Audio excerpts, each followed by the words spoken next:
Communication is key in Overwatch. I find one of the easiest ways to rank up in competitive is to play solo or duo queue and then just be the team that communicates. If you talk to each other, figure out what's going right and what's going wrong, you'll be a better team. This is not only a good way to win, it's also a better gameplay experience. Of course, before you can communicate, you have to master the language of Overwatch so that we all have a common understanding of fundamental ideas. Hi, this is Forrest for Faulty Lid, and today we're going to go over the 10 terms you need to know to play Overwatch.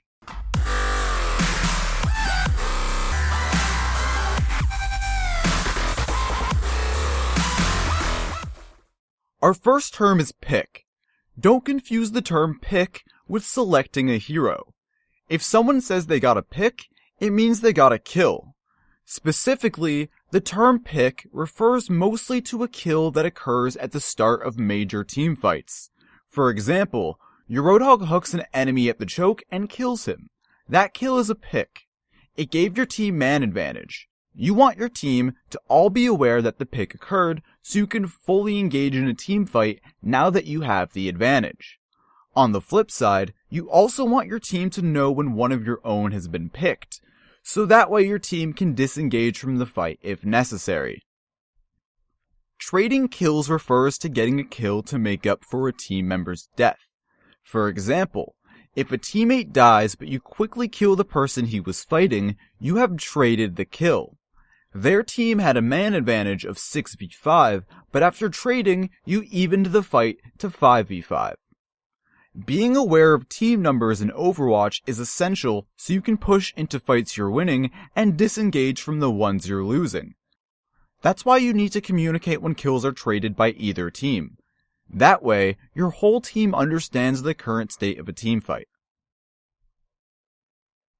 The term lit is used to tell teammates that an enemy is low on health and is an easy kill if focused immediately.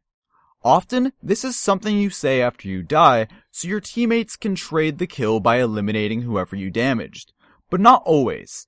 I find myself using lit to call attention to a target that I've mostly killed when I can see my teammates aren't aware of the situation.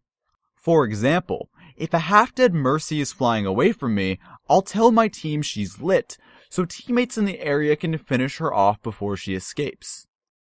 Be aware that the term tagged also means the same thing as lit.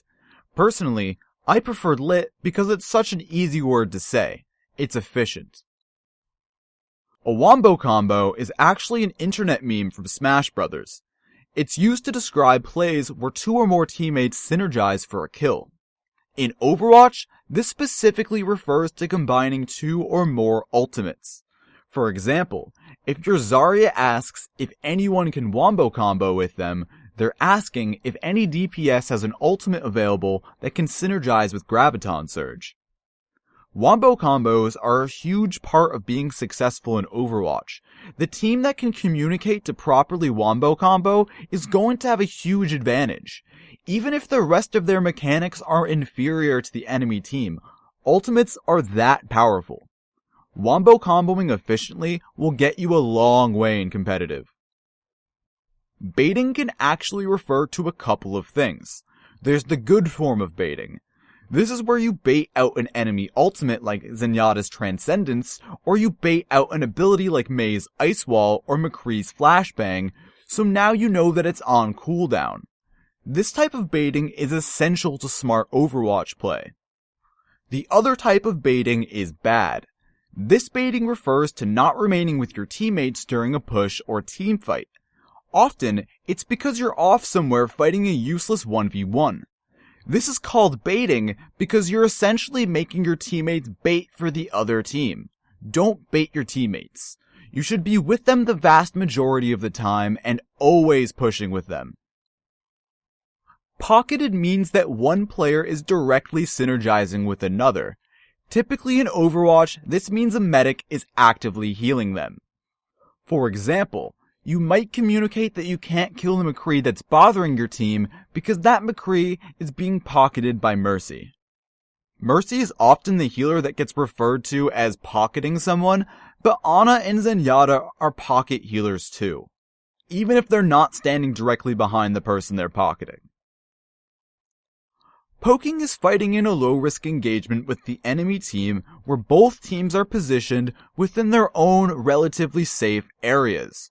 For example, at choke points in anything less than 6 stacks, we get a ton of back and forth poke. A lot of times the poke period ends when someone takes enough real damage that can be picked off, thus allowing the other team to roll through with man advantage. More than just understanding the concept of poking, you need to know the term because there are times when someone will say, let's just poke here and fall back. For example, on Watchpoint Gibraltar's first point defense, you want to poke from the high ground to gain some ultimate charge. Once they're close, you fall back to the checkpoint where it's the ideal place to defend. You want your teammates to be crystal clear that all we're doing at the start is poking, because even if one defender dies, it can mean the attacking team easily rolls through you. Trash damage is spam damage that can either be healed or isn't effective to the fight. For example, shooting a Maywall or a Reinhardt shield is trash damage. It adds to your damage stat, but really the damage isn't helping you win the game in any meaningful way. Trash damage is also damage onto the enemy team that isn't followed up on with a kill. Junkrat is the king of trash damage. Many times Junkrat players will be spamming into the enemy team and think they're doing well because they're doing a ton of damage. Well actually, if that damage isn't translated into kills, all that Junkrat is doing is charging enemy support ultimates. Trash damage can sometimes be an effective deterrent for the attacking team. For example, if you can quickly break a Reinhardt shield in the first choke point on Eichenwald, that trash damage was worth it. Most of the time, trash damage is bad. It creates a misleading damage stat on the stat screen and feeds enemy support ultimates. I find I most often use the term when my team is building a team composition and I see that we have DPS heroes that can create trash damage like Pharah, Soldier, or Junkrat, but we don't have a hero that can actually convert that trash damage into kills. Impact frags are the opposite of trash damage. This is damage that actually results in a kill of the enemy team. I'd take a Tracer with no damage medal who's actually getting eliminations over a Junkrat who has gold damage but isn't getting impact frags every day of the week. These two terms aren't exactly something you'll be communicating to people all that often, but understanding them is essential to playing Overwatch competitively at any level. Ganking is when enemies are focusing down one of your teammates, especially when that teammate doesn't have help to stop them. In Overwatch, this is most often used by supports who are in imminent danger from a flanker. They might say, Tracer is ganking me, and that should be enough to let you know that your healer needs immediate help. Always run to the rescue of teammates who are being ganked whenever possible. Saves are even more powerful in Overwatch than normal frags. They're actually 2 kill swings instead of just 1. If you have any more common terms that you think are necessary to playing Overwatch, let me know in the comments section below. I want the community of Overwatch to all be aware of important concepts that are necessary to synergize properly as a team. As a community, we're getting a lot better, but we always have room for improvement. If you liked the video, please like and subscribe. Follow us on Twitter @FaultyLidGaming. This has been Forrest with Faulty Lid, and I'll see you next time.